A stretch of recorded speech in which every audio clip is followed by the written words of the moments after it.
Hello and welcome to the Children's Bible in 365 Stories. Today we're going to look at Story 21, Put to the Test, which is found in the first book of the Bible, Genesis chapter 22, if you want to follow along with a regular Bible translation.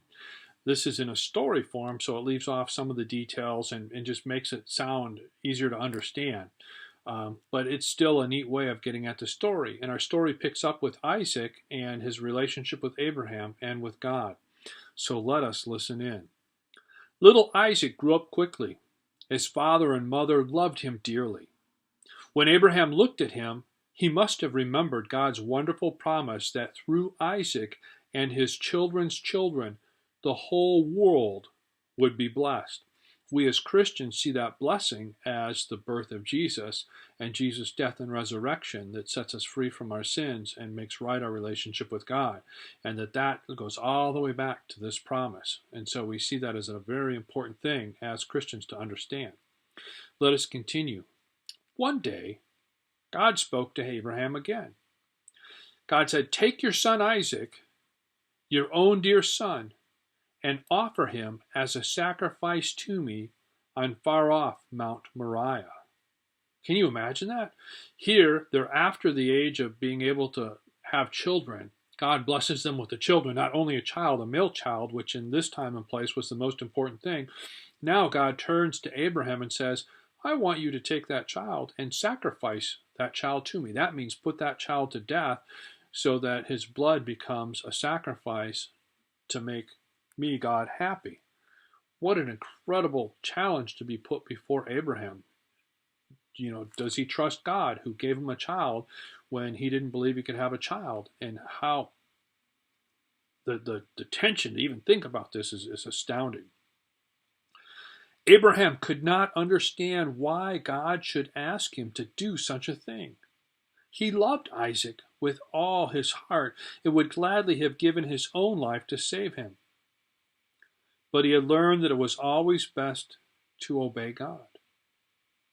He believed that in some way God would still keep his promise about Isaac.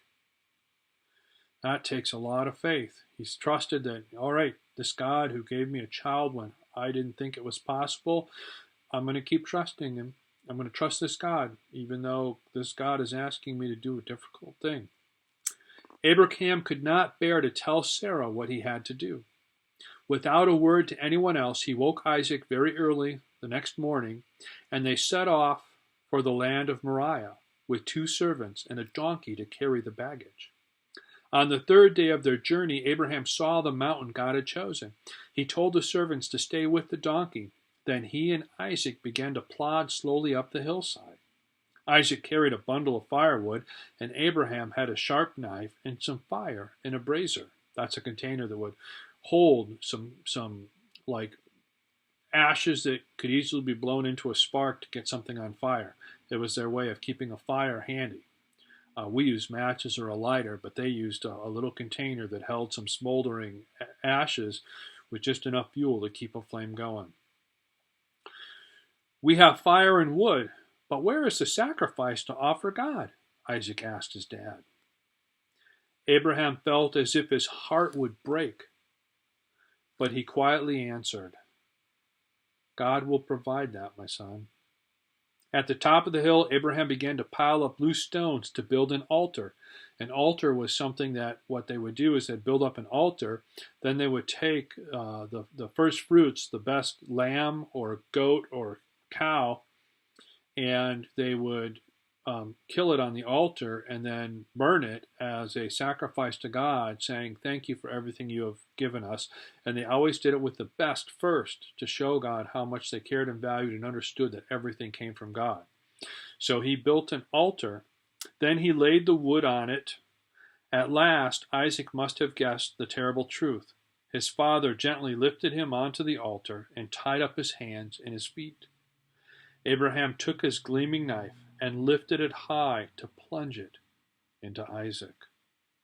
The terror Isaac must have felt, the just shock and the betrayal from his father.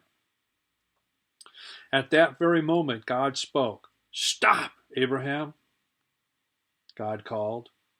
"Do not hurt the boy. I know now that you trust me and love me, whatever may happen. So God was testing Abraham. That's a powerful thing to think about. Abraham's arms dropped to his side. For a moment, he could hardly believe it was true. Isaac was saved. A great wave of happiness and thankfulness swept over him. Trembling, he untied Isaac. He knew now that God would never want human sacrifice such as the people of Canaan offered to their gods. So there were other people who would use humans in that kind of a sacrifice to get God to do their bidding or to get God to keep them safe. And Isaac realized that this God does not wish that from them, God's people.